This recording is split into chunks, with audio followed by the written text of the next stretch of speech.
Roisin Kiberd is an author, journalist, and internet traveler. This year, her book, The Disconnect: A Personal Journey Through the Internet, was published to widespread acclaim. We asked her onto the podcast to discuss some of the big issues we face collectively with the internet and to learn more about Roisin's personal relationship with the internet and its impact on her physical and mental health. I know I feel like I say this almost every week, but we truly covered a lot in this podcast in 90 minutes, I think it is. I hope it flows somewhat coherently and you enjoy the unplanned yet vital Kanye West detour. Roisin's enthusiasm made this a real pleasure for Seb and myself. Be sure to check out Roisin's book at all good bookstores. Thanks for listening. Roisin Kiberd, welcome to the Earthly Delights podcast. What's the crack? Thanks very much for having me on. The crack is, it's a grey day in Dublin. Summer has declared that it is over. The weather is only going to get worse from here on in. The day is shorter. And I woke up feeling weirdly angry today. Oh, angry at the weather? Yeah, angry at life. I drank like many coffees and that made it worse. But I think I've calmed down now. It's worn off. Okay. Happy to be here. That's always a good start. Has appearing on the Earthly Delights podcast uplifted your day? Already, yes. Yes. It works. Amazing. I'm glad to hear. Also, we are recording on the 31st of August and I'm wearing a thick blue hoodie because it's cold and grey. Yeah, it's really gone, isn't it, the summer? It came and went so fast. Yeah. I was going to say, did it ever come to Dublin? The way you guys talk about it, I'm almost like, because I mean, I'm having to put the shutters down. If I open the shutters, it's pure sunlight. It's blinding. I get burnt sitting here. I was in Paris for up until 2 weeks ago. I was there for about 3 weeks, and it was heat wave. It was full on le canicule. We were taking care of a cat, so me and Rob got to stay in Paris for free, which was wonderful. Beautiful. And you just mentioned there, Rob, just so people know, that's Rob Doyle, former guest. This is the first, you make up the first power couple of the Earthly Delights podcast. Yeah. So, yeah, I know. These are new waters. Oh, yeah. It's amazing. I have so much to say, Roisin, so much to ask about. I'm going to try to make this, me and Seb are going to try and make this coherent as possible. But first of all, I'd just like for people listening who might not know about you, could you tell us a bit about yourselves, a bit about yourself, and how you came to write this collection of essays? Oh, hello. I'm Roisin Kiberd. I'm frequently mispronounced. And my book's called The Disconnect, and it came out this year with Serpent's Tail. The kind of small little, what's it called? Subtitle of the book is a personal journey through the internet. So it's a collection of interconnected essays about kind of the intersection between the internet and technology and life, which I would call it maybe 50%, personal memoir, and then 50% cultural criticism. And it kind of branches from things like 24-hour late night low-cost super gyms and the changing shape of Dublin in my lifetime, and then to things like energy drinks. People are probably wondering what the hell does any of that have to do with the internet and technology, but the book makes the case that they are all connected. And things like dating apps, vaporwave music, lots of just weird little things. My kind of mission in writing the book was to bring out the strangeness in everyday life and highlight this in things all around us that maybe we just take for granted. So before I wrote the book, I am and have been a journalist as well, writing about tech. I used to write a column for Motherboard, which is Vice's tech website. And I've written for a lot of other places too, like most recently, I'm really happy about this. A few weeks ago, I wrote for the New York Times for the first time.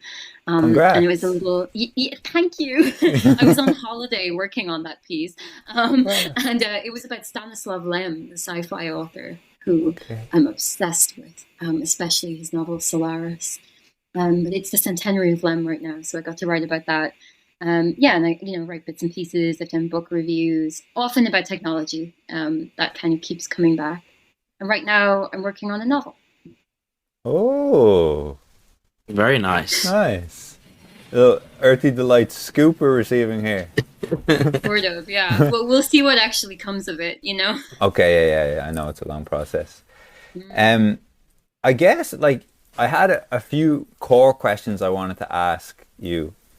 The first question I wanted to ask was, I get the impression, tell me if I'm wrong, that like one of your critiques or a general critique of yours of social media includes the idea that it's not about how many friends or likes we have, it's about how many others have, and that there's just a constant comparison in our heads with other people and what we're looking around.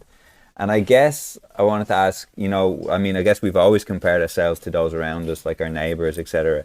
But whether you think, or like your qualm with the internet, is that it's now facilitating a new level of comparison that we just can't, like our brains can't really fathom. Like we're struggling with this level of comparison that is now facilitated by the internet. That's that's interesting. No one's asked me specifically about that before while Oh, promoting the great. book. And yeah, it cuts really deep though to to the main criticism I'm making because I mean, what could be more neoliberal than competition? Yeah. And in the context of like the current internet, um, it's woven right into our identities.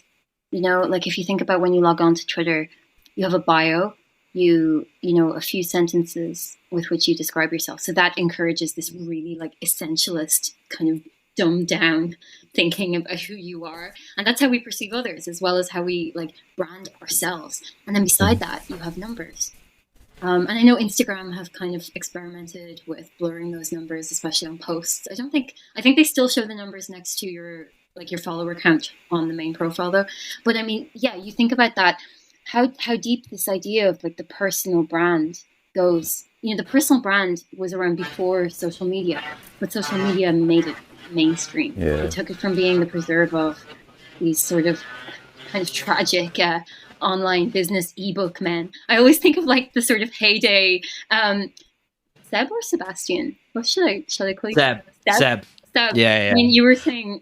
I don't know. Am I outing you now on your podcast? But No, no, social people media. are well aware. But like, have you ever read? You know that sort of weird breed of online man who's like that little Mm, bit too old to be working in social media, and he writes business yeah. ebooks, and he Yeah. kind of wants to scam you into signing up for a mailing list, and then he's just going to Yeah, tell you yeah. how to like invent an online life for yourself. But like, Exactly. there was this sort of heyday of that, and in my book, I talk about you know this article from I think it's from the 90s called "The Brand Called You" or "A Brand Called You" in Fast Company, which sort of inaugurates that whole idea of the personal brand. We don't talk about that anymore, and we certainly don't buy business ebooks the way that maybe we once did. But it's internalized. Like we're all carrying around this idea of selling ourselves on the Yeah. internet. So the very way that we think of ourselves is tied up in capitalism, basically. Mm, I mean, I know that's a big sweeping statement, like, oh, capitalism shakes fist at sky, but it is, and it changes how we think of ourselves and how we relate to each yeah. other. I think. Absolutely. Like Mm. the I recently came across this pretty amazing definition of embarrassment, and the definition was something like, "What is embarrassment but the fear of a false image dissolving? The fear of embarrassment is the fear to be truly seen." And I remember thinking, like, getting prepared for this interview and just thinking, well, aren't we all on the cusp of huge embarrassment? Because aren't we all on the cusp of a false image dissolving, whether it's our LinkedIn profile or our Instagram profile, etc., etc. Our interaction with the internet basically several false images that we're terrified of dissolving, because then we'll be truly seen, you know? I love that, and then we might actually have to truly look at ourselves. That's It's funny because right now, I don't know. I feel like I shouldn't talk too much about this book that doesn't exist yet, but I'm really obsessed with reading about and also writing about the trope of the Okay. doppelganger, because I think that is the truest source of horror available to us. It's seeing Yeah. ourselves with like without flinching, you know, and just without subjectivity. just seeing ourselves and being with ourselves. And I mean, partly because I'm working on this book and partly just because I wanted to at this point in my life, but I'm back in therapy right now. And yeah, it's sort of, I mean, it's such an obvious basic thing, but it was something that my therapist pointed out really early on was, you know, how it's bred into me, definitely, and probably all of us, to look for identity in external things, you know, and to be constantly sort of running from oneself. And I really do think the entire internet is built upon identity. People like to sort of wax on about how tiresome identity politics are, and you know all of this, and but really, like, social media is a tool for manufacturing the self. And I don't know if that's inherently bad, because if you look at the history of literature, that was common to literature. You know, like in the Renaissance, for instance, like self-fashioning through writing poetry, it was normal. And the internet is a written culture.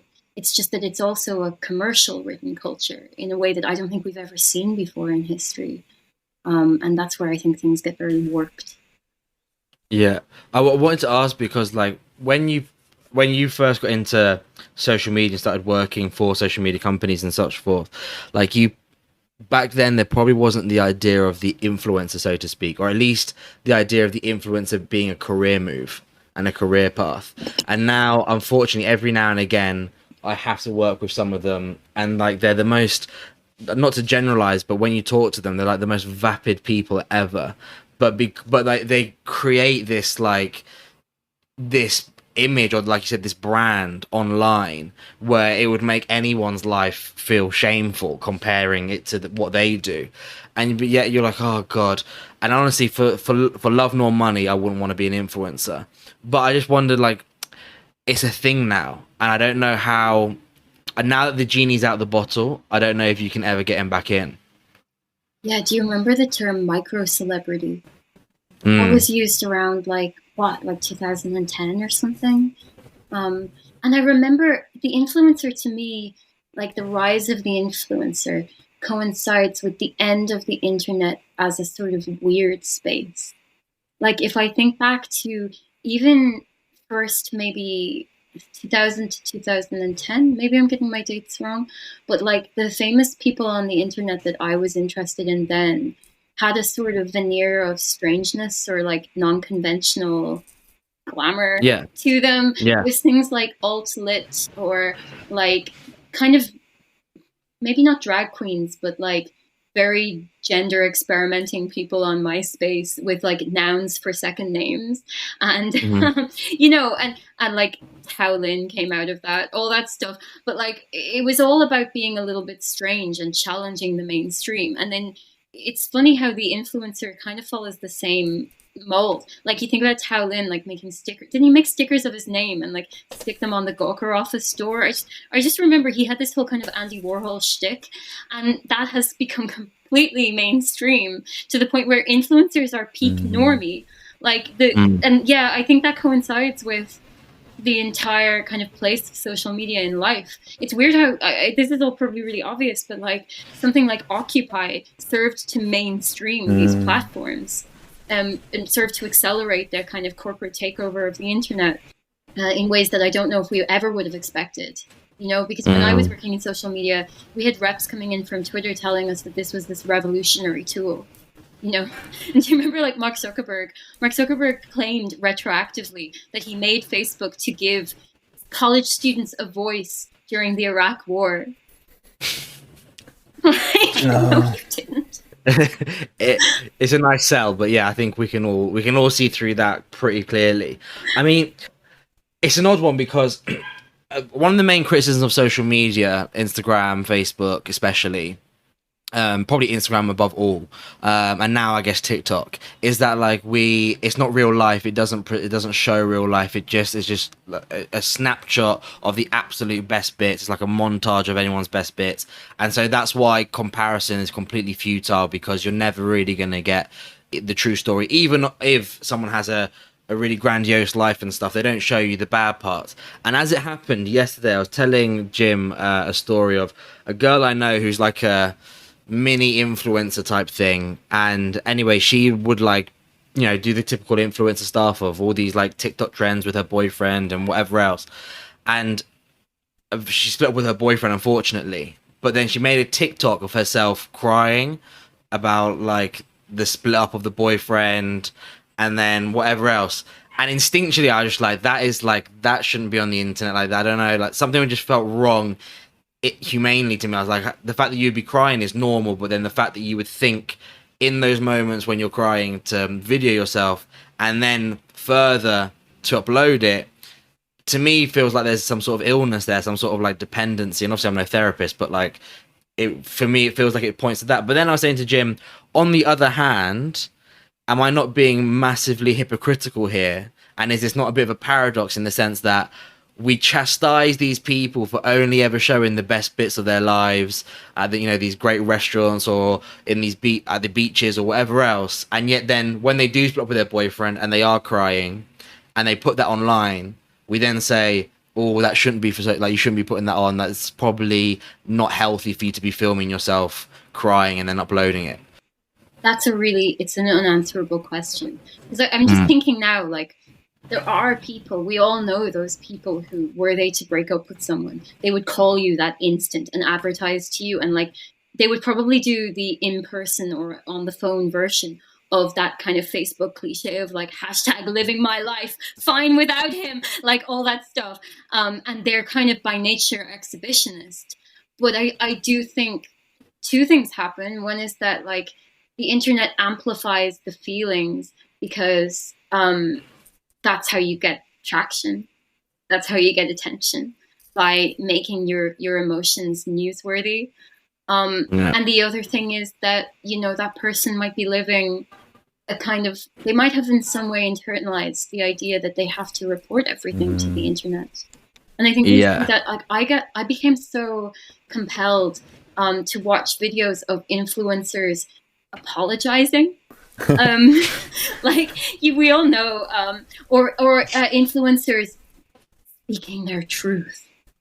I hate that phrase, honestly. My girlfriend watches so many programs where they say "speak my truth" or whatever, and I actually, there's a period where like she would only like my girlfriend was watching loads of Demi Lovato interviews because I think like she recently, I don't know, came out or something happened. Like without gender, non-binary. Yeah, non-binary. But she honestly, and Louisa watched maybe all these different types of like of interviews, and I watched the one with Joe Rogan because I'm a bit of a Joe Rogan fan. And the amount of time she said "speaking my truth," and I was just like, "Oh, can we please stop with the phrase? Like that should just be banished." That fascinates me so much because I really do think that I know this again maybe is a little bit too convenient of a comparison, but like it's a confession booth.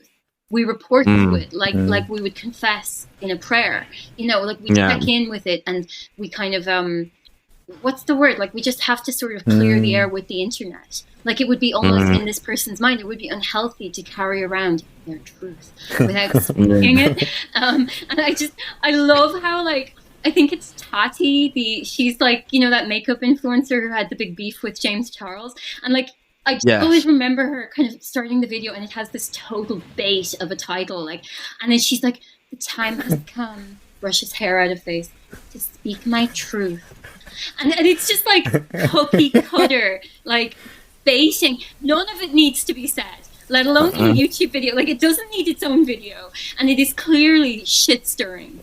And it is clearly choreographed, but like it creates this idea of a kind of morality of the internet that, you know, we must all confess our truth. We must all speak our truth in order to exist, which is yet again the personal brand. Like you'll still exist. You'll exist if you don't speak your truth on the internet. But these people feel they have to. Like, have you discovered your truth if you have then not explained it or advertised it through the internet? It's like when you mentioned before the idea that obviously the internet is providing a lot of assistance for a lot of identity issues for people, but I also think that there are some aspects of our own personal identity, like you said, that are very intimate and that can't be uttered. They can't really be explained. They can't be put into words. They can't be described through a thing. And I think I feel like there's a paradox where like people are so some of the internet and its identity work is amazing and it's helping so many people, but I also think it's kind of like trapping people, because you'll never be able to find all of you through the internet or express all of you through the internet. That's the thing, it can take a lifetime to learn. Yeah, I find this so fascinating because, like, here I am, I have a diagnosis of borderline personality disorder. And one of the biggest symptoms of that is unstable sense of self. And I mean, kind of at the other side now of having published a book this year, I can say that I learned a hell of a lot of stuff about myself from writing that book that I wouldn't have acknowledged even to myself. And probably if I like play this podcast back, I'll discover things about myself that I didn't know before. I mean, the self is always a work in progress. And yeah, you're right. Like, the internet provides these really interesting means of self-expression. Like, I think of, I don't know, like indie games, or, little kind of tiny operations, or like indie films even, or YouTube channels for that matter. People get to sort of develop and thrive. But yeah, I think, again, really obvious thing to say, but the internet doesn't have a very nuanced understanding of the self. It's a work in progress. You're either what it says in your bio, or you're not. And I don't think it's any coincidence that a lot of the people who speak their truth are also the people who get found out for tweeting like horrible racist shit 10 years ago, because they're deeply confused and they don't know who they are. Actually, I just wanted to ask about that, because do you think that a symptom of that is this cancel culture, in the sense that the internet doesn't allow for change? So if you tweeted something 10 years ago, no matter how abhorrent it was, we are just assuming and taking it as a given that you are still that person that tweeted that thing in 2010, and now it's 2021, and we don't allow for change. And whereas if you said that in a bar, whilst it's not the right thing to do or whatever, no one's going to say to you, none of your mates going to be like, oh, remember 10 years ago when you said that joke and in the bar, and I mean, that was really uncool, man. I'm not going to be your friend anymore because of that joke that you said 10 years ago. Because we just understand that, like, yeah, that was a joke that we probably found funny when we were all 10 years younger as well. And now we all understand that we would have never made that joke now, and none of us would laugh at that joke if someone did make it now. Yeah. But there's nuance to that growth. Whereas when it's kind of in print in 140 characters on Twitter with a date put to it, it's like, oh no, but that's Seb Siracusa and we should hold him accountable forever. And they don't kind of give you that room to grow. Yeah, I think keep in mind my thoughts on racism as someone white living in Ireland who's like never experienced racism are very unfinished. But one thing that strikes me is that those moments, which we've had so many of in the last year or two, and it's probably, I wonder, has it peaked, or is it going to continue? I don't really know. But they're kind of horrible, uncomfortable reminders that we are all creatures of context, and that if you were to look at the culture of 10 years ago, there were a ton of like transphobic jokes. There were a ton of racist jokes out there, and a lot of people made a ton of money off them, and music was really misogynistic, and like all of this stuff was just how culture was maybe like 20 years ago, 10 years ago. So then it's the sort of horrible punchline to social media, isn't it? Because it just shows how suggestible we all are. So now we're being suggestible towards being anti-racist, but back then we were suggestible towards being edgy. So like it's all just and again that comes back to like the unfinished self as well. That I wish there was some way to just break it down into a pie chart. That how much of us is the influence, how much of us is the context we're in right now and the people we're hanging around with, and how much of us, like, how deep do actual convictions go? I feel like maybe Hannah Arendt has written about this in a way much more coherent than what I'm talking about, but I don't know. I remember I was speaking to my friend about this a while ago, and like I'm of the opinion that, like you said, we are creatures of context, and so there will inevitably be a bit of deviation depending on who we're around. But I also don't think that means that we shouldn't do work on assessing like who we are, like on a deeper level, and that more like trying to, if it's a pie chart, to continue the metaphor, for the slice to get bigger and bigger of, who you are. That like, yeah, maybe I'm like this with my dad, or I'm like this with my friends, but really my friend and my dad wouldn't be so surprised if they saw me in the two different contexts, like to build that up to go, okay, I know who I am, so I'm now in this context where I don't stand by this. And maybe a few months ago or a few years ago, I would have slipped into it. Maybe I would have said a sexist joke, and people would have been fine with it. And but but if you, like you said, like if you keep on coming back to yourself, you realize like, that was just a slip of context that isn't a fair reflection of me, or at least I don't think it's a fair reflection of me. Mm. It's We all have sorry, to. continue. Oh, sorry. What were you saying? We all have to cultivate instinct, and cultivate self-knowledge, and I don't think that is very easy to do right now because of all of these factors, because of the internet, essentially. I guess, Roshan, I wanted to ask, because I don't want this to be doom or gloom. I wanted this to be a fruitful discussion around the internet. How you reached a point where you thought, right, my interaction with the internet is being too much, or its influence on me, it's not benefiting me, like the juice isn't worth the squeeze, if you will. I'd love to know, because I'm sure there are loads of people listening that think like, oh yeah, like, I mean, I myself have said this, but also loads of people I know have said it, where they go, yeah, I really do spend too much time on my phone. I really do spend too much time on the internet. And and sometimes it's definitely not just an Irish thing, but I see it specifically in Irish context, where they kind of make a joke about it. So I'm making a joke about it, so I would prefer for you not to ask a serious question about it to follow, because I've acknowledged it, I've made the joke, and now I'd prefer if we moved on. You know, like, yeah, I'm really bad on my phone. Like, I'm shocking. But don't ask me more about it, because then I'll have to ask deeper questions, and that gets difficult. I know, as a nation, we love to complain. We're sort of addicted to the things that we complain about. And addicted to a kind of low level of self-loathing, which, again, all of these platforms and technologies happily support. So I think it's very hard sometimes to identify when something has reached a crisis point in your life, but I think I really did reach a crisis point. I was writing the column, and what I noticed, it was 2016, and I noticed that a few things were happening. One was the internet was going internet culture was going very mainstream. And suddenly, like, my parents, when I was home, they would ask me, what's 4chan? What's like the alt-right? And I realized, like, probably too late, but probably a little earlier than like maybe my parents did, that this was this big thing that was transforming culture in a horrible way. Or at least it was kind of just looming and like pressing on everyone's mind all the time, and was coming to characterize the internet. Things like Gamergate as well, which I wasn't involved in or anything, but like that sounds like I'm just not that like I was a victim of it, but that I was like staging attacks or something. I wasn't involved in Gamergate. No, but like I had nothing to do with Gamergate at all. But I just watched it all unfolding, and it just was making all these little fringe communities and the more mainstream ones, like just Twitter, just really unpleasant and really fraught. And the whole thing was just starting to feel like a war, like a culture war, which it is.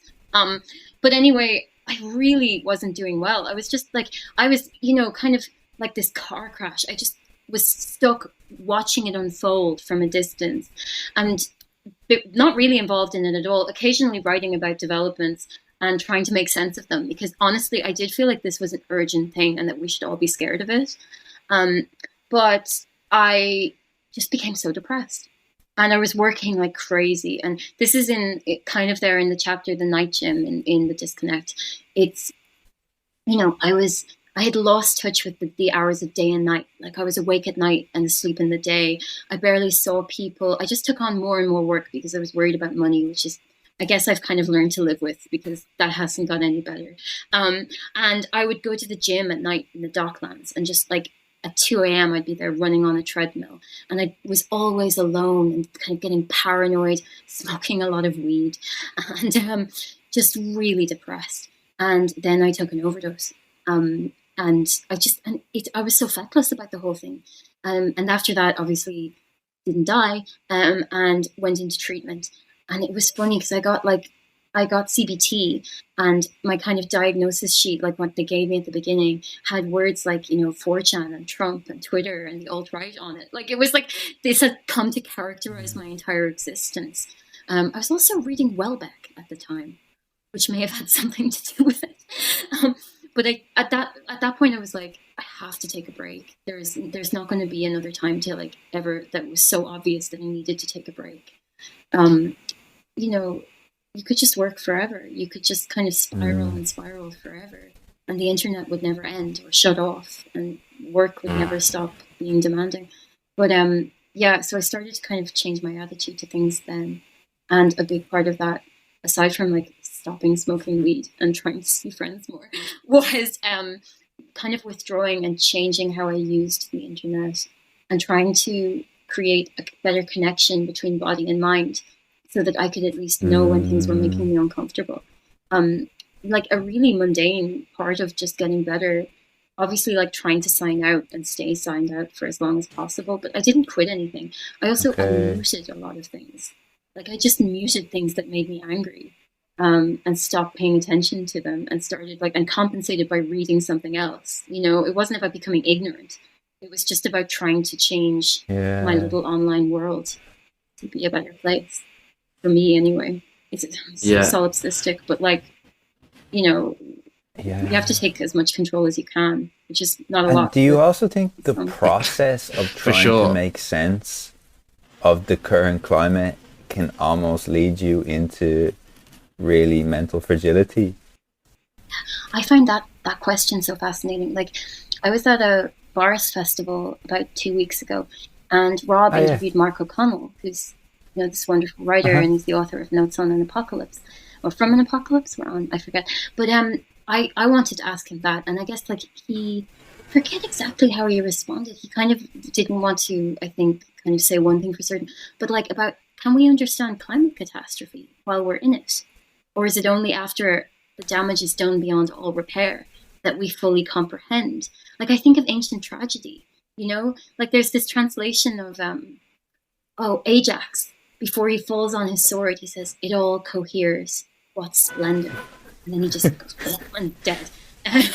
But what's it called? Hamartia, Is it possible to understand before it's over? I'm not sure. That's what I wanted to do in the book. I wanted to kind of give myself perspective that I didn't have in life, which I think writing does.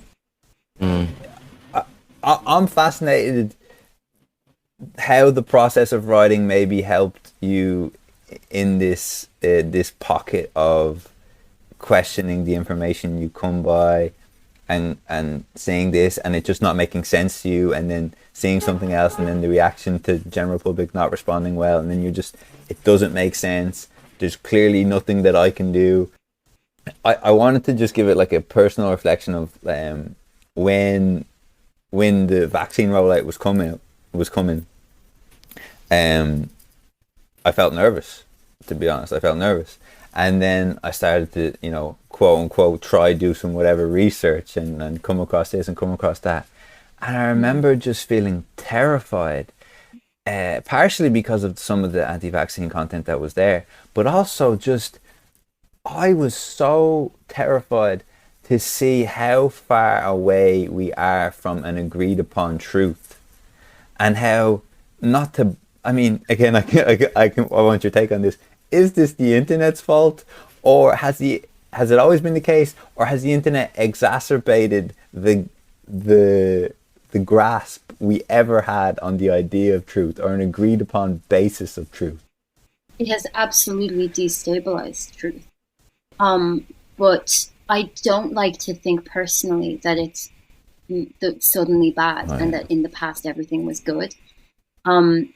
It's funny, I was thinking a lot about that recently, because I interviewed Lord David Putnam at this festival, the same one that Mark O'Connell and Rob were, and he's created this paper, or he chaired the commission, on digital democracy and the resurrection of truth. Wow. That's the name of the paper. And I was thinking all about it when I was interviewing him, because if you look at the history of media, it was never perfect. you know, I find it so fascinating because like both my parents worked as newspaper journalists, and my dad did radio as well, and like I was always under the impression that it was quite a stable career, and you know that the entire kind of, I don't know, just the Mm. institution of journalism was stable.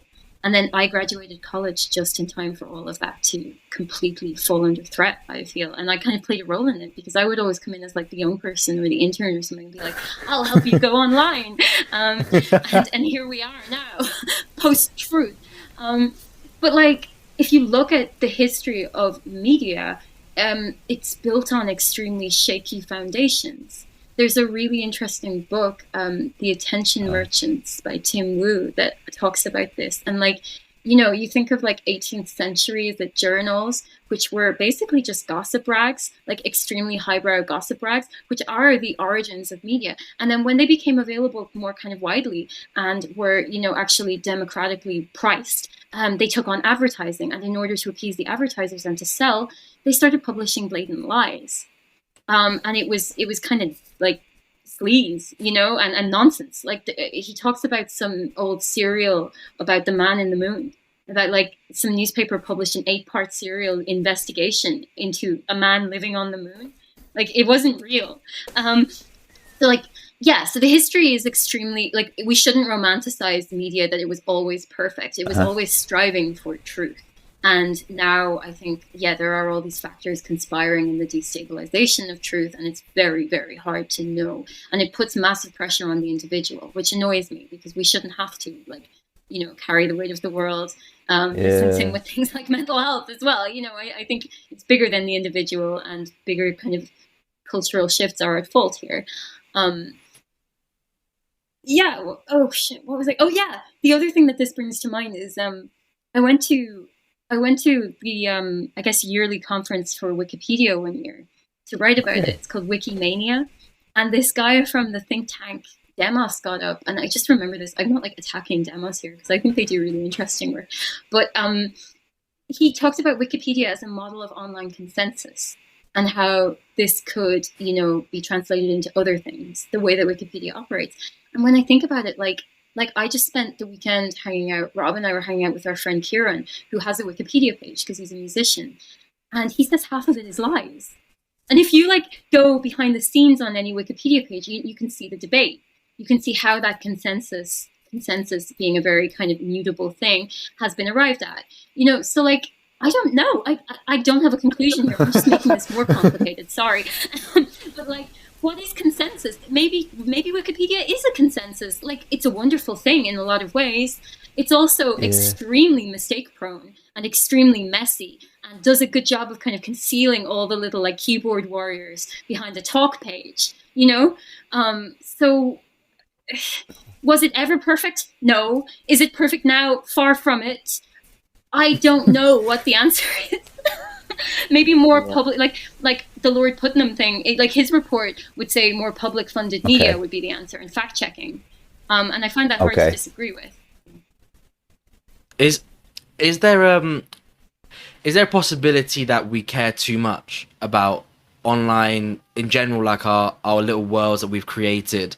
You were talking about how, for example, like when you had your breakdown, then like you were kind of getting characterized by like these words like alt right and so forth, and it strikes me that it's not as if, I mean, yes, there's new phenomena and stuff, but it's not as if like we, you know, the world's politics up until social media was this like lovely field of butterflies and roses, and then social media came along and now it's just like this horrible toxic wasteland. I mean, there was always problems going on, but the problems, maybe they were confined to the dining room where you talk about it at dinner, and it was within the family, but you wouldn't know about your neighbor if he was alt-right or if he was racist or homophobic or whatever. And by not knowing and by having that level of ignorance, it kind of allowed you to get on with them in their day to day, and you could be, oh, you're right, John. Whereas when you see John tweeting John some Ian. homophobic stuff, Yeah, you go, fuck John. Like, I don't want to fucking speak to John ever again. We're yeah. fucking moving. Do you know what I mean? And it's like, I don't know if we get to a point where, I'm not saying that we shouldn't care at all. That's not what I'm trying to say here, but, and I'm not expressing my point very well, but where maybe there's a point where we just go, that's enough. Like, and we, Jim and I always talk about it because we cover so many different topics on this podcast, And I feel like as a human, you can only care about so many things. So like, are you trying to save the whales, or are you really like against racism, or are you really against homophobia, or are you like really eco-friendly, or are you against fast fashion? But you can't be about all of those things to the same extent. Like, you kind of have to choose your battles. And I feel like with social media, it's become a thing where if you're not fighting all fronts at a level playing field, you're deemed as like, oh well, he's homophobic because he doesn't care about homophobia. It's like, no, I do care, but like my passion is X. Do you know what I mean? And I don't have Yeah. the bandwidth, for lack of a better term, to like kind of concentrate on all of these different monsters all at once. And I'll leave that to those people who are solely dedicated on that. Do you know what I mean? That's entirely real. I think that's like a kind of existential struggle of our times, honestly. And I think Yeah. it renders us all very powerless and feeling very, very tired.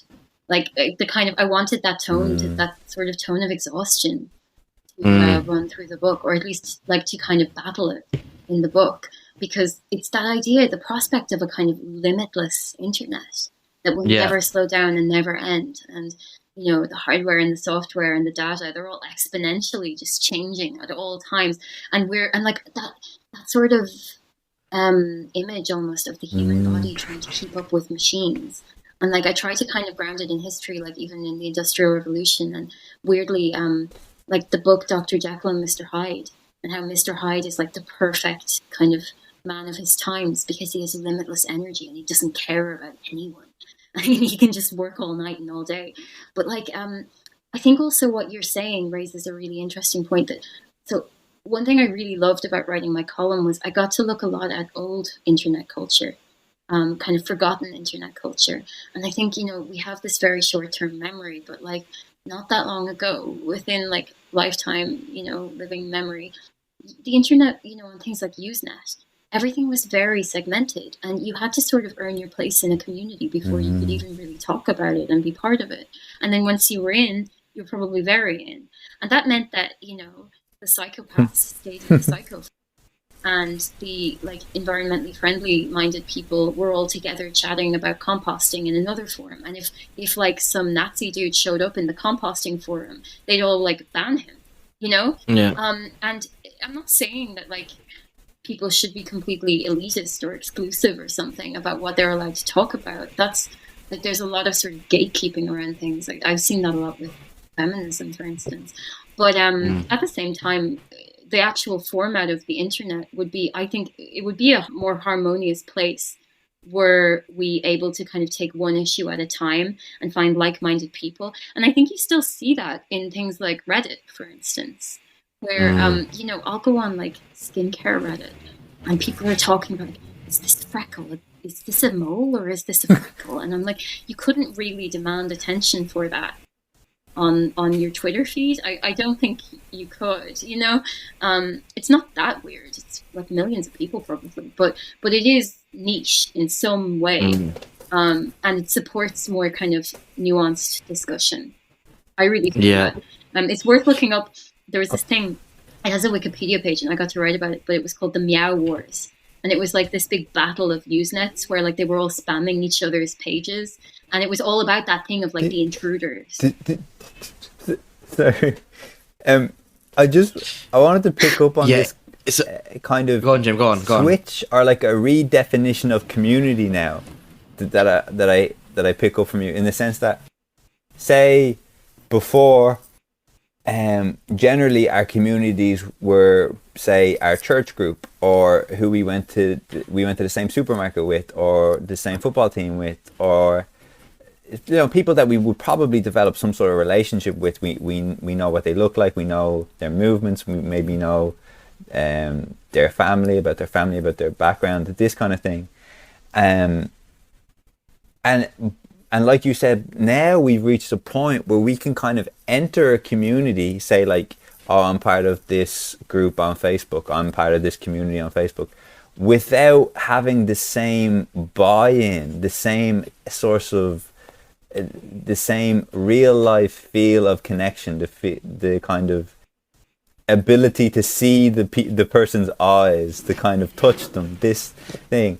And I wonder, what did you think the consequences of this shift or this redefinition of community what are the consequences of this? And I imagine you think it can be, again, beneficial but also worrying.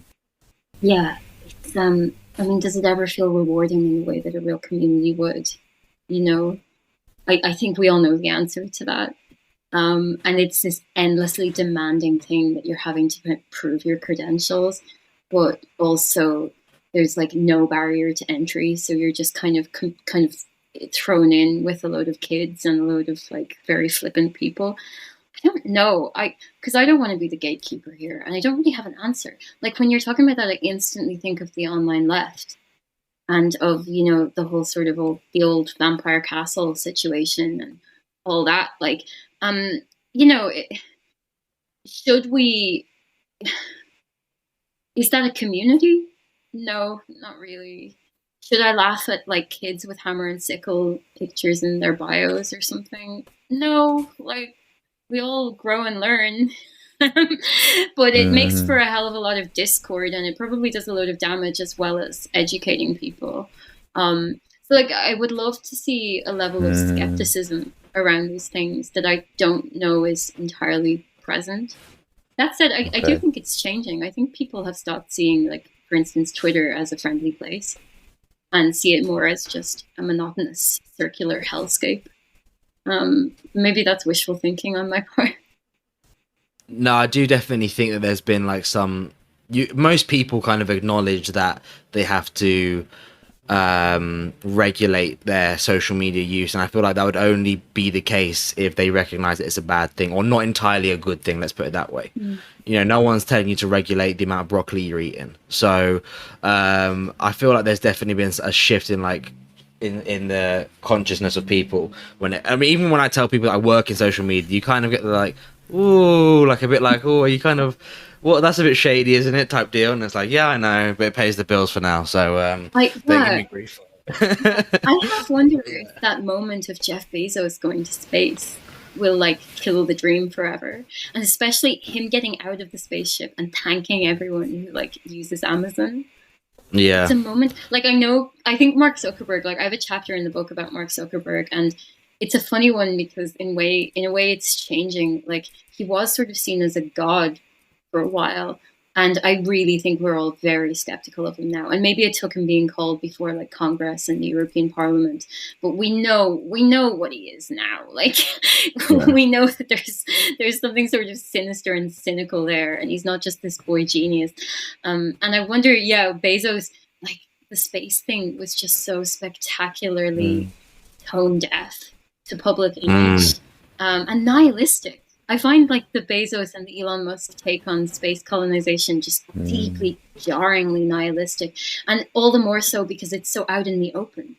But I wonder, will things like that, you know, almost more so than things like Cambridge Analytica, will these stunts just kill any optimism anyone might like still have about big tech? Yeah, I don't know. It might kill the optimism, but like I think of like Amazon, and I just think, as much as you like want to not use them because you might hate Jeff Bezos or whatever, and there's many reasons not to use Amazon. Like, unfortunately, he came up with a really bloody good like service, and it's bloody hard not to use him. Like, it really is. And like even like little things like I'm going on a trip next weekend, and we're renting a car, and I don't have like a mobile phone holder for a car because I don't have a car. So what's the first thing I do? I just go straight on Amazon, and the next day it's there in the morning. Now I think about it, maybe I should have like gone into Madrid city centre, but I don't even know what shop I'd be looking for that type of just menial gadget. Do you know what I mean? And then I bought my dog like a dog seat belt, which I didn't even know existed before I bought the thing. But like again, where would I go to buy a dog seat belt other than Amazon? Like, do you know? And then for €12 as well. So like, it's one of those ones where it's like, oh, I don't know. Like, I get that like we shouldn't use him and stuff, but then on the other hand, it's like it's so convenient. Yeah, there's some kind of like brain pathway I feel that is like fed by the ability to describe something and then retrieve it from like ASOS or Amazon. And when I go into a shop, I actually get just like really frustrated because I can't just type something up and it will appear. You know, and I have to search. I know. But then I think about form. Like the last few days, we were my Robin and Kieran and I and just friends. We were all talking about. No, Donda, I reckon it will still be knocking which about. I guess like will be old news by the time this is out. But listen, Yeah, what the fuck? yeah, yeah. But so like I didn't realize this whole shift has happened in music where like they're basically making albums for Spotify. And that's why, you know, there's no sort of single piece of Donda that you want to isolate and listen to again and again. And at Forum, like the strange intrusions and intersections between like UX and reality are just so weird to me. And like I find it really sad. It makes you sad Kanye that he potentially made an album not for the like making an album. In it, like not like with the intention of it being streamed. But he made it for Swedish Spotify billionaires. Well, I mean, Jimmy's the number one Kanye West fan. I've been working on my attachment with Kanye by the way? We need a verdict over the last few months, and I was preparing for Donda to come out and it not swim well. I think he's still capable of producing like music that nobody else can produce. I think like there's things that pop into his head that and he can produce it like nobody else can. I also think he doesn't have so many people in his life to say, Kanye, no, don't do that. And then I think he thinks, no, they're the naysayers. They don't understand, you know. And I think he's a lot in his head. I think he has an incredibly active mind, and sometimes he produces absolute magic, and sometimes he doesn't. And it's tough for him to see the difference. Like I think he thinks Donda is as good as My Beautiful Dark Twisted Fantasy. I'm sure he does. Yeah. Yeah. Do you know what? It makes me appreciate his Jesus album, actually. Which at the time I was saying similar things. Actually, I was like, this is interesting. His torment is still like on his sleeve. You know, like, and that's what's so magnetic about Kanye, that like we're watching someone struggle, we're watching someone go through elation. You know, like the albums get weirder and weirder, and then stuff like what's it, Ghost Town? No. What is it called, Ghost Town? Yeah, like stuff like that happens, and you're just like, no one else could do this. But the new one to me it's just kind of bland. I put it on today when I was walking my dog, because I had it in mind. I was like, I'll listen to Donda, then I'll get onto Jim to it and see what he thinks about it. And the first song is just like Donda. It just says Donda, doesn't it, for a minute? And I was like, I thought my Spotify had like broken or something. I was like, what the fuck is? And I had to look like 47 seconds in, it's saying Donda, and I was like, Jesus! Like fast forward it. And then isn't there a song called Jail? Yes. But then there's a Jail Part 2. Tonight. Yeah. And then, so when Jail Part 2 came on again, which is basically the same as Jail 1, again I was like, is this Spotify's fucking up here? Like it's broken. And then I look at it, it says Jail Part 2, and then that's when I was like, nah, this album's not for me. But then like, I love like the Ye album. Which, like, I think most Kanye West fans and most people in general think it was one of his worst. But I, like, absolutely love that album. Like, I know they've got a lot of stick, but, like, I regularly put the album on and just listen to it. So, like, yeah, he's a hit and miss guy, but... But we have, like, decades of complete inconsistency in the life of Kanye ahead of us, and we will all follow it attentively. We will follow his torment. And that's something I love. Oh, I love that song, Use This Gospel. On the Jesus album, there was, like... And the saxophone at the end? Brother. Oh, yeah, I love that song. Yeah. Like, I was saying to my friend, like, I think I love Kanye so much because he is like the different manifestations of all the things that we've experienced. Like, he is the champion, he is the fool, he is the guy, the underdog, he is the guy who should have succeeded but didn't. He's just all of it, and pretty unashamedly. I mean, I think I have an inkling that a lot of people get angry when people show traits that they actually have in themselves, but they don't really want to acknowledge that they have in themselves. And I think that's why a lot of people dislike Kanye. You know, people can say, no, it's because he liked Trump, or no, it's because he said this stupid thing. But I mean, I think we've all said stupid things. I think I think he's just the guy who's shown that he's showing us sides of ourselves that we are probably too afraid, because we're trapped in this journey through the internet, this, you know, working on the projection that this is us. Whereas I think Kanye is like, he's on the next level through the journey of the internet, and he's almost like, no guys, this is me, like this is. I think his ability to express himself is something that I admire strongly, and that I remember, just sorry, because when you mention Kanye, I'm always going to go on a little rant. I remember when everybody was bashing Kanye after the Trump and the slavery comments or whatever. There were two people that I deeply respect that were asked about Kanye. One of them was Jordan Peele, and then the other guy I can't remember. No, I can't remember who it was. But they said something along the lines of what we were criticizing 10 or 15 minutes into the podcast, where he said something like, at the end of the day, I can't help but feel that Kanye is expressing himself in the best way he can. Like, he's not lying. You know, he's being sincere about how he felt in that exact moment. And I think that's kind of what we say we want. That's what we say we want. We want sincerity. Yeah. We want people to be honest. But, yeah. But do we? We want people to love themselves. Totally. That comes up. Like, so can we often. do it? And it's funny, me and Seb had a very good conversation with a woman called Kiana Fitzgerald, who has bipolar, and she said that she really resonated with Kanye's journey and was really frustrated when it's kind of, oh yeah, we love Kanye when he's super creative and super arrogant and it comes off, but we don't like him when he's being himself and it's a bit, you know, frowned upon, or, you know, he shouldn't have said that, or did he consider this? You know, it's like conditional love, conditional. Yeah, we want people to be themselves as long as we agree upon who they are. Yes.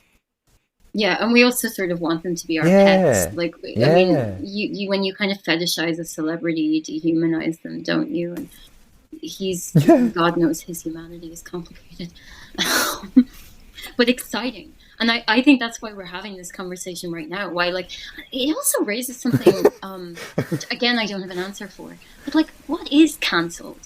You know? Like, I know there are people who disappear.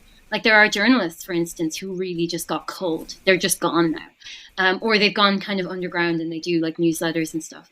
But, like, ultimately, can you actually stop someone like Kanye West? I think you can only do it if they care. Yes. That's like my little theory on it was just like, you can only cancel someone if they care enough to be cancelled. Like, if they believe in their own, like, whatever persona or internet life or whatever it is that they've created for themselves enough that you can cancel. Whereas if you, like, there's been people who have said abhorrent shit and they just be like, yeah, I said that shit, and what? Like, I'm sorry. Or they don't even say I'm sorry. It's like, yeah, that was me 10 years ago, or that was a joke.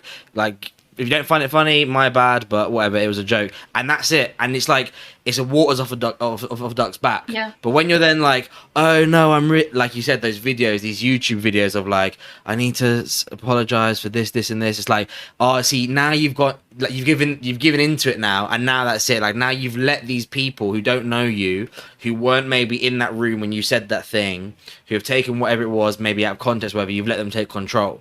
Whereas if you, like, you know, a lot of comedians, if you write up a joke or a line of a joke and you put it in print and you just like, this is what Frank Boyle said, you're like, fuck me, Frank Boyle's an absolute arsehole.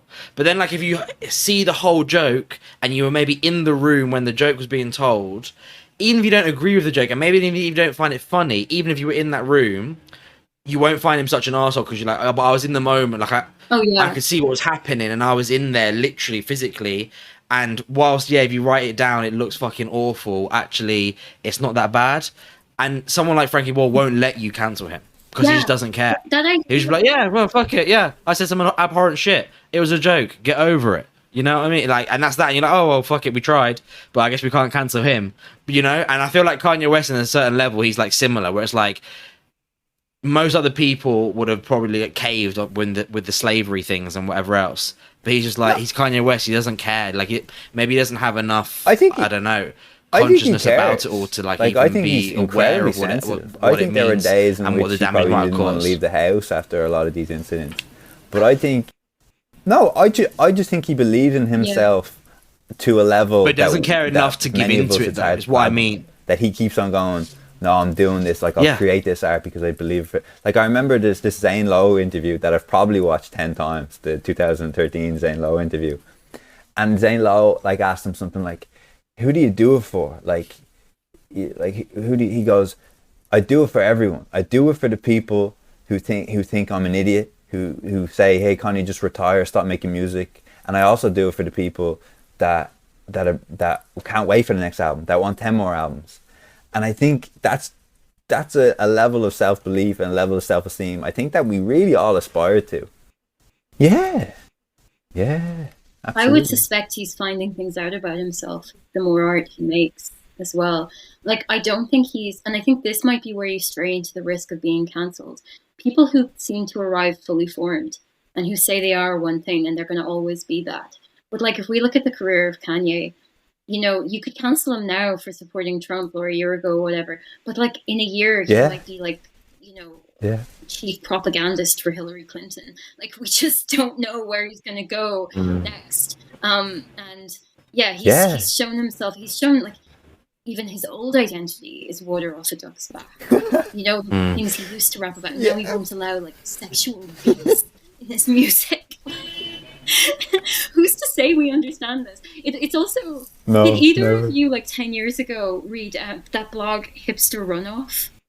It was this kind of like parody, but weirdly sincere parody of Pitchfork and indie culture. And it used to always use the word authentic in inverted commas. And like, it was so interesting. I mean, I feel like there's like a whole paper on the kind of semiotics of hipster runoff to be written, but how like it was parodying how, or satirizing how, you know, everyone was so preoccupied with this idea of authenticity, which and expressing authenticity on the internet. So like, if you were ever shown to be fake or had some like record company behind you that was secretly making you go viral, you know, that was the biggest crime, and Pitchfork would slaughter you in a review, and you know, all of this. But like, I think we're kind of living in the aftermath of that now, where everyone is trying to be inverted commas authentic, but maybe Kanye is like the best example of someone who actually is. And no one wants it. Except for us. I also think as well, like you said, we've kind of got to our limit. Like, I think most people have got to their wits' end with this cancel culture stuff, and maybe like it was easy to jump on the bandwagon and call someone an arsehole because they made like a rude comment 10 years ago. But now I feel like most sensible people only want someone to be cancelled for actual cancelable things. For example, like no one's really rooting for Cosby and being like, oh, you know what, like he just roofied a few people. Let's let him get back on the stage. Like, no, you should fucking rot in jail. And like, we're all kind of very unanimous on that. But like, the odd comment here or there that we know we've all made when we were drunk, or we've all made in a group friendly chat that we were trying to one up each other and who could say the most vile or the most shocking comment. We've all been there. So then when we like see someone trying to get cancelled from it, it's a bit yuck. It's a bit like icky, because we're like, man, like I'm not really gonna start throwing shade on Kanye, because like, okay, I haven't said the slavery thing, but I'm sure like if I filmed my life, there'd been things that when I was 16 years old that I definitely don't want repeated, and I'm not proud of, you know? But like, listen, if Kanye West came out tomorrow that he raped like young girls, I don't think people would be like, oh, I'm gonna listen to his next album, and be like, no, that guy's an arsehole. Like, we should be able to cancel him fully. You know what I mean? It's funny. I mean, I guess what you're saying is like, it's about drawing a line between crime and actual things. But then that kind of boils down, again, like, massive heated debate that no one ever talks about anymore. Like 4 or 5 years ago, would you punch Richard Spencer? Well, would you? Wow. I would. Can you remind me who Richard Spencer is? Too much damage. Dash. Is he the American neo-Nazi? The media's favorite fascist from 5 years ago. Okay. Yeah, like he led the Tiki Torch parade, and then he got punched. He got like punched on video. But this is I guess what I'm getting at here is resurrecting this like ancient and forgotten debate, but which I had so much at the time. Like, and honestly, I just delight in like saying I will punch him without offering any great philosophical argument for it, because I'm 5'2", so like, does a punch really even matter in the scheme of things?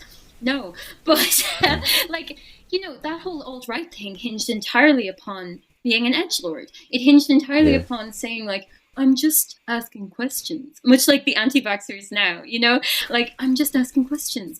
The Overton window of acceptable discourse is narrowing, so I'm broadening the discussion, blah, blah, blah. Like, it was all about just saying.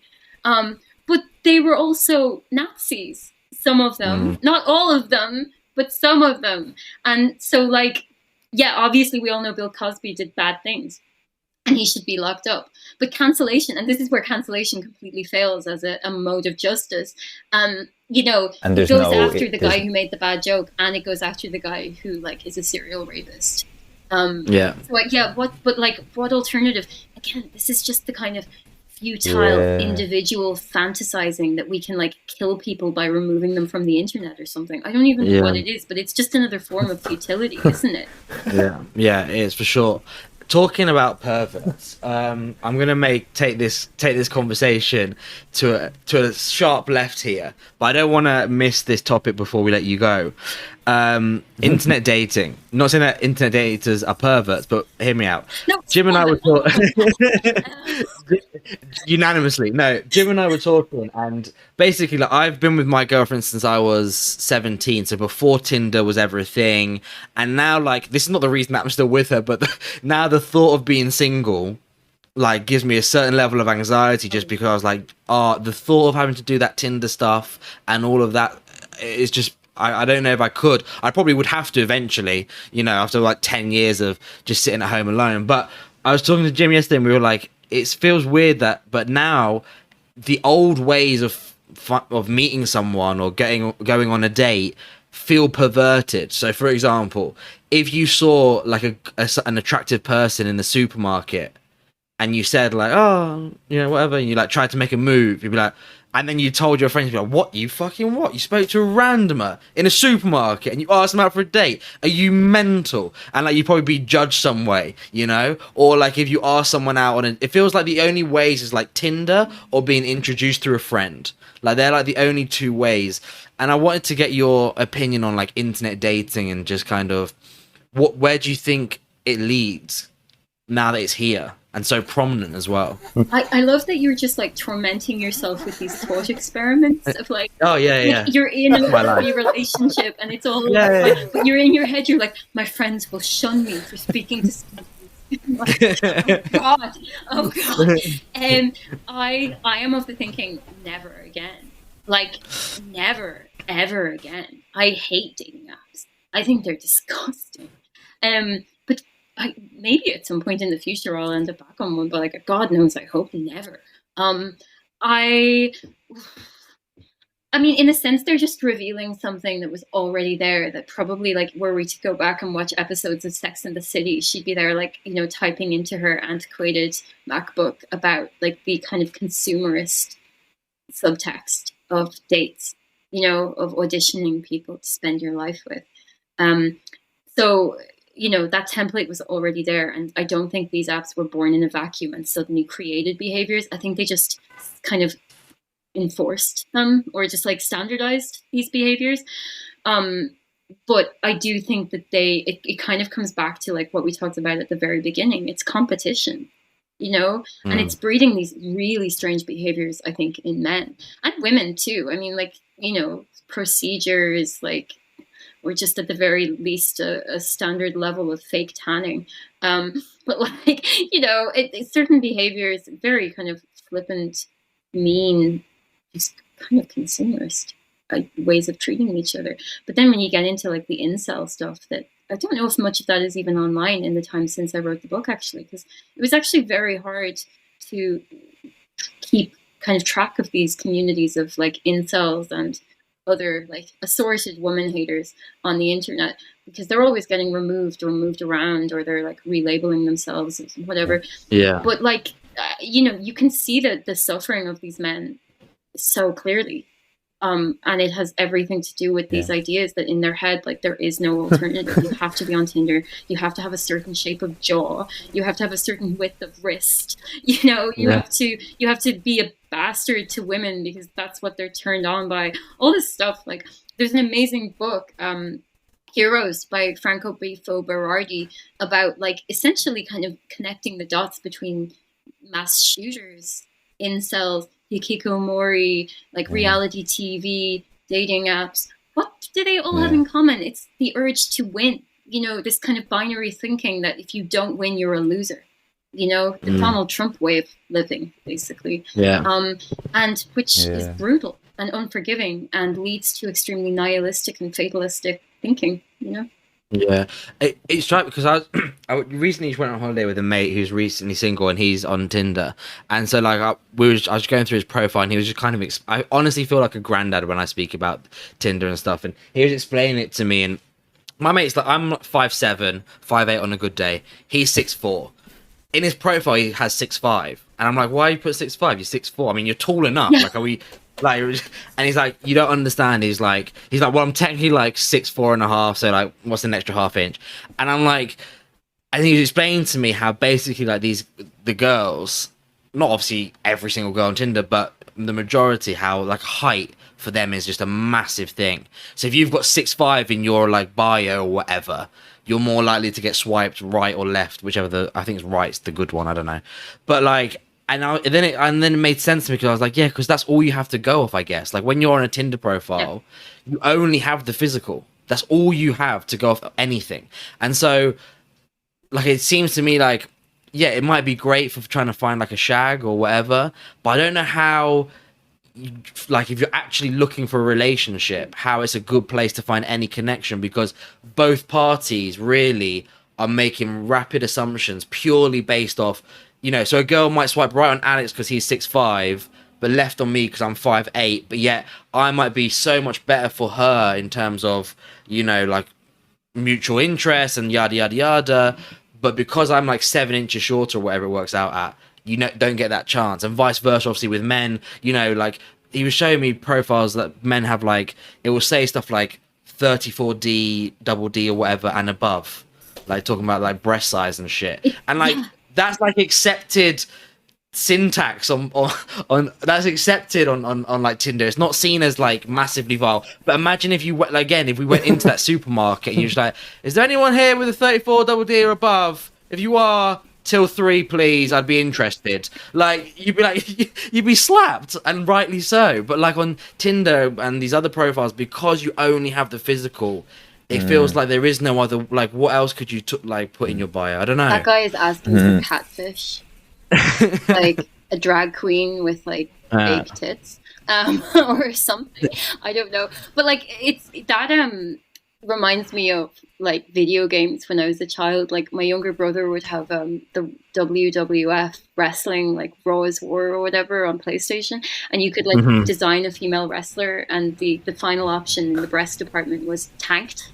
I think it was called Tanked, and she was just this like large, voluptuous wrestler lady. But like I think it's worth remembering. It's a brief digression there into gaming history. But like that reminds me so much that, you know, when we use these apps, it might look like we're all talking to each other, but we're also talking to machines. And you know, we're making ourselves palatable as data, the same way that like the kid puts the hammer and sickle in the Twitter bio. You know, it's about a simple little data point that you can add to your personal brand, you know, and it's hilarious in its most extreme form. You have these men with like literal inch specific specification. Do women do it for dick size? Now I'm really curious. No, we're going to bring it back soon. I can assure you. We're in the grimmest possible future here, guys. Wow. I mean, you can only hope that like any of those people on Tinder, it always ends with them meeting someone in reality and realizing how impossible it is to like design your perfect date through an app.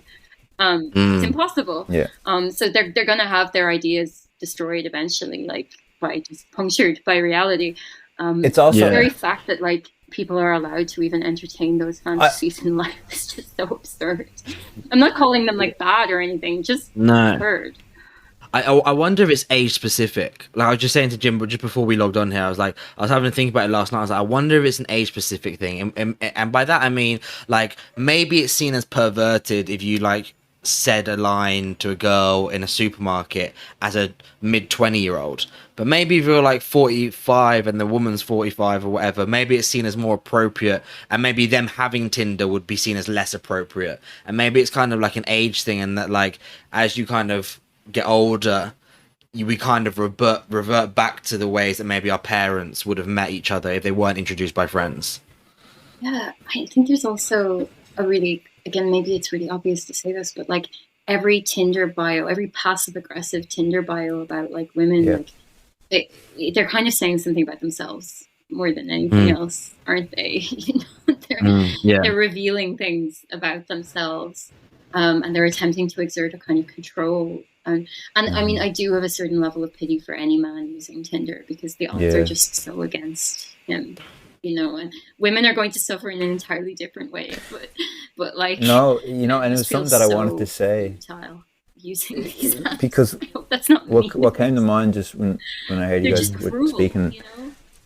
I thought, here's a guy who's putting, I prefer these, like this bra size or whatever, but also say it's not that guy, because I think that guy is in the minority.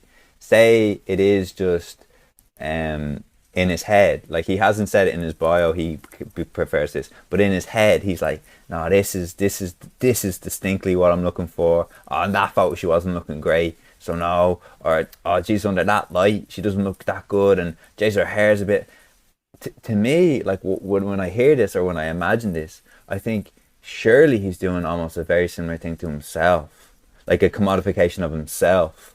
And that, like, when he looks in the mirror and his teeth aren't that white, he's thinking, oh no.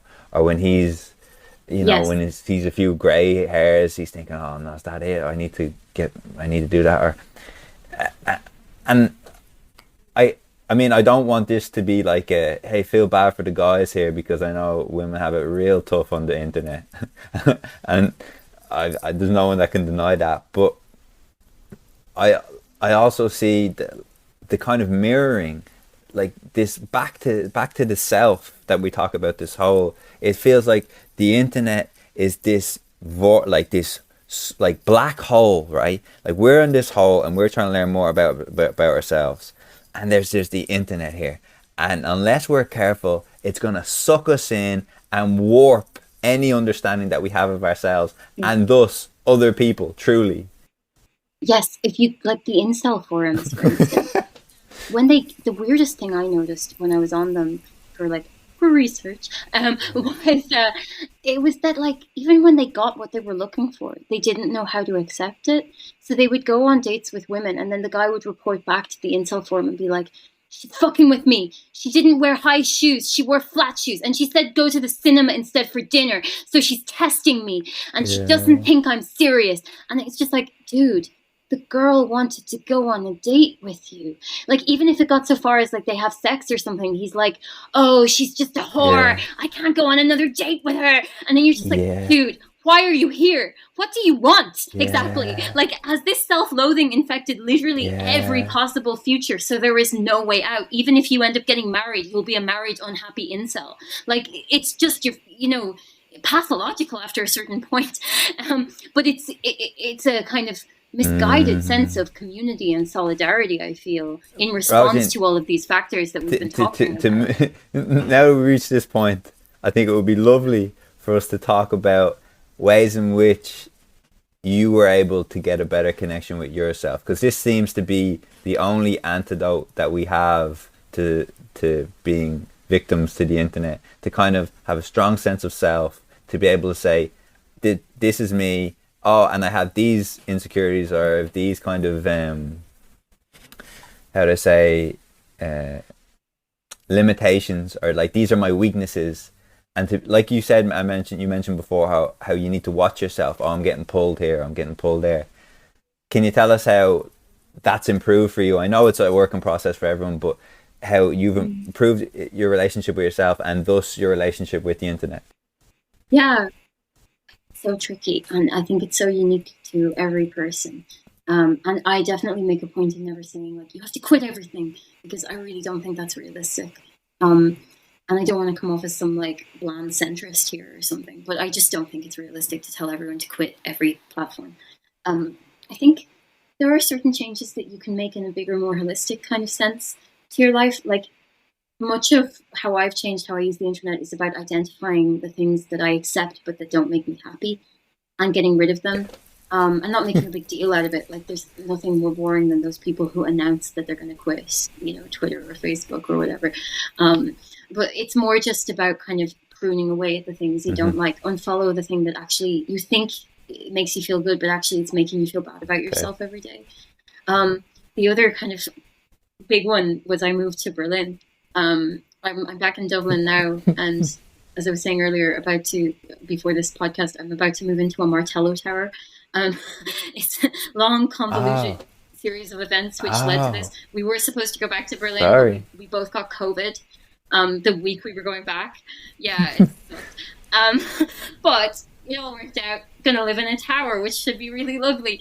But yeah, being in Berlin, I felt really changed everything because it took financial pressure off. So I wasn't always kind of feeling like a thwarted, overgrown teenager, like unable to afford anywhere to live, basically. Things like that, kind of, you might not realize you have alternatives. And it's not about completely opting out or, going off grid or something, but just different lifestyles, that might suit you, and that could make everything a lot easier, especially if you want to make art. I think you have to be quite pragmatic about these things, otherwise you won't be able to do it. And yeah, in the book also it ends with me, obviously. If you read it, obviously, kind of beginning a relationship, and which was predominantly an online exchange of emails over years, and it meant really actually examining myself and taking a step back and being like, am I willing to risk this and tell him that I love him? And that was a big leap, and it was quite literally a leap of taking something off the screen and into real life. And I think that could apply in lots of different ways for different people. It might be that you're sort of experimenting with writing or something, and you haven't taken that leap to like sending them to try and get published, or But I think it's worth taking a step back from this thing that we've all been dragged into over the last 10 years. Of social media, and looking at it, and if, say, you are one of those people who flirts with politics, maybe you should do something with that, or environmentalism, but just sort of trying to make real this ephemeral kind of constantly changing online life. And the other thing, that sounds very vague, but I do think it's something that will be unique to each person. The other thing I've been doing, especially since the pandemic, is really trying to cultivate a sense of space and time, like in presence in space and time. So I'm trying to just get out for a walk every day, go to the park, like really basic, obvious things. I do yoga all the time now. I'm obsessed with it because I'm not very good at meditation. I think I'm too neurotic, or so far it hasn't worked for me. But I am able to do yoga, and it's quite similar in ways, and it really strengthens that connection between like your body, your mind, your sense of sort of space and time. Anything like that. It could be cooking. It could be just going and reading a book. But I'm suspicious of digital detoxes. I think it's the equivalent of like a fad diet, and the better alternative is to cultivate a sort of more beautiful conscious use of. I love it. Beautiful, yeah. It reminds us about the meditation. Just that we have our great friend, I call him Rafiki, our savior Adam, who's a Buddhist, and Questions he talks for the about Buddhist. we go back to him about once or twice every year with just like live questions. Yeah, and one thing that he said that really stood out to me, because I'm like you, I can't really meditate and just sit there. When I do is when I have these thoughts of when I'm going to be single, even though I shouldn't be because I'm in a happy relationship. How am I going to traverse Tinder? That's what happens to me when I try to meditate. But super scenario. Yeah, exactly. But I was telling him how like doing sports like in jiu-jitsu and this, or when I cook, and like I'm just in the moment, I'm just like focusing, I'm just enjoying it, and I don't like have these.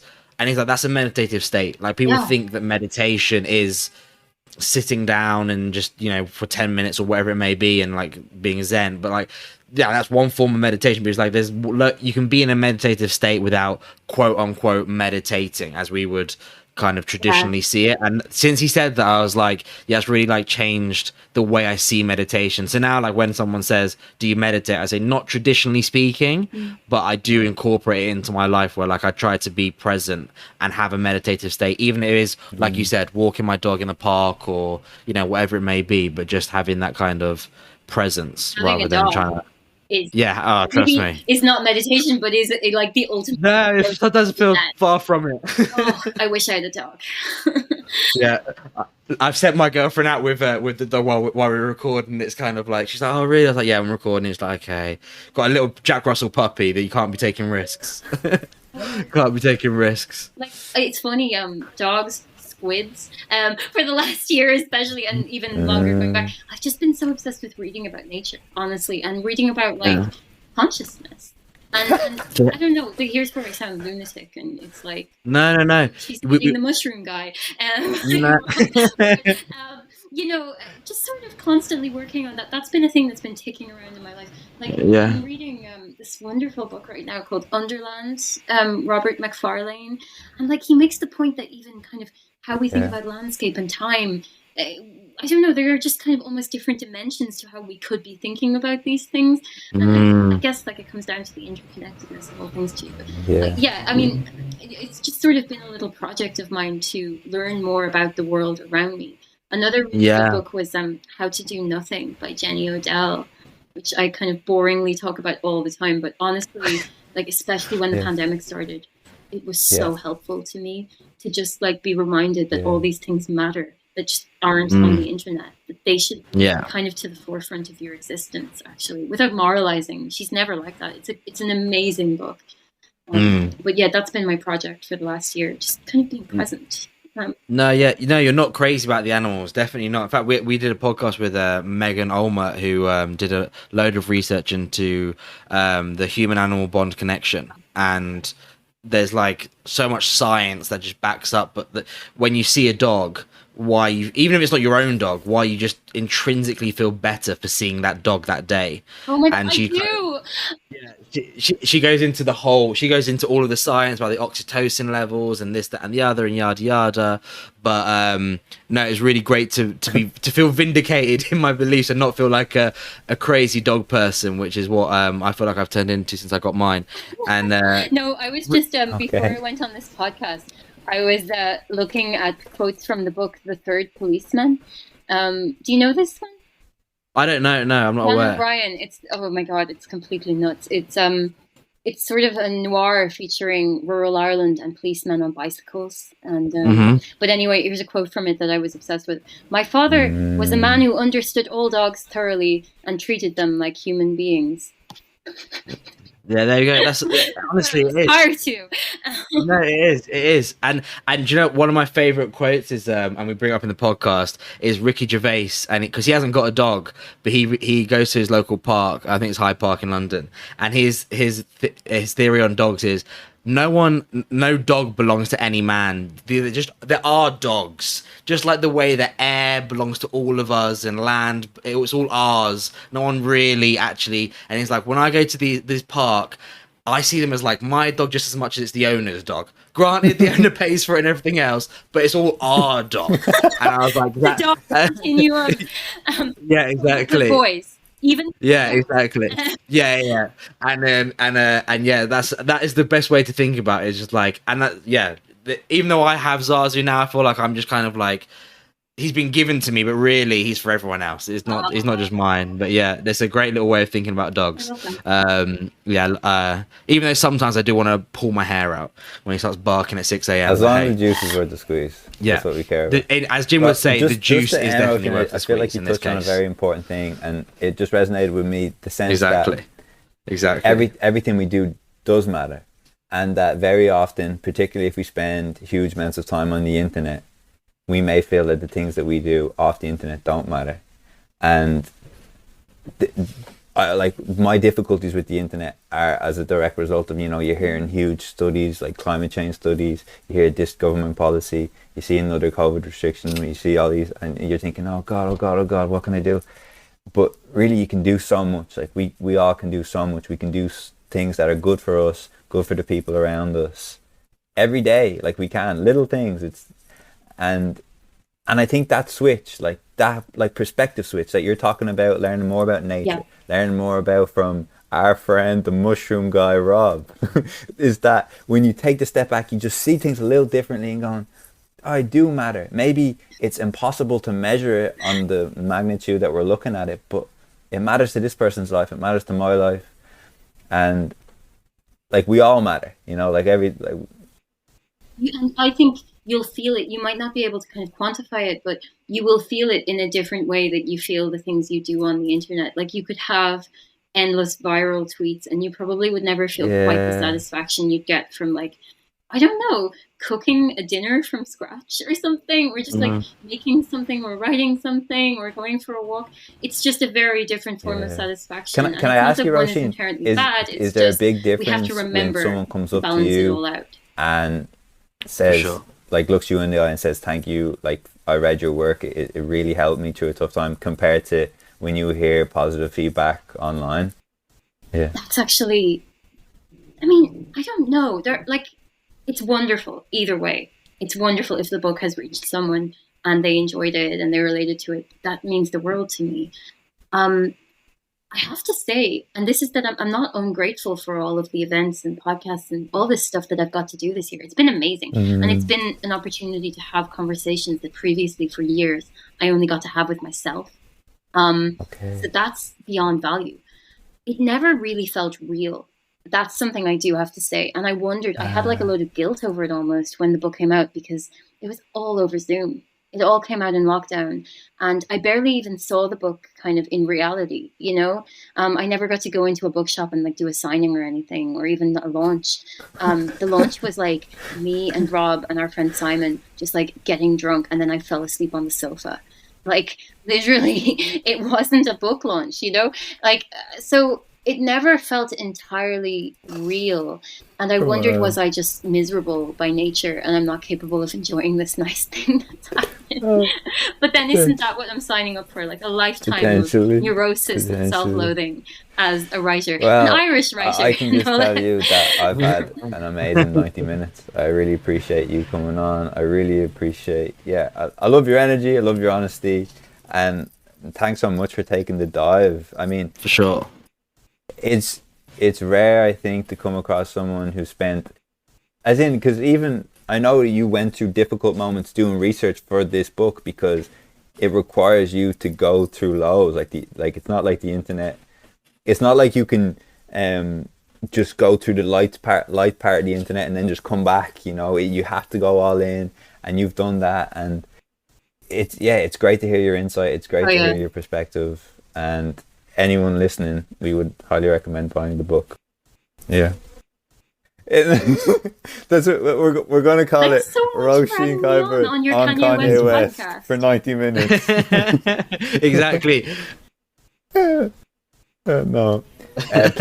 Please tell Rob we were asking for him. This is now a Kanye podcast. Yeah. Exactly. Thank you so much. I will. We'll be in our tower in 2 days' time, so we'll let him know when I see him then. And in the meantime, thanks a million for having me on. It's so lovely to just talk about all this stuff. Not at all. The pleasure is all ours.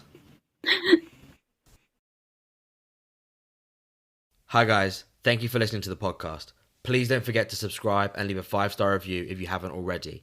Every review helps us climb the podcast charts so that even more of you can listen to our amazing guests. We really appreciate the support.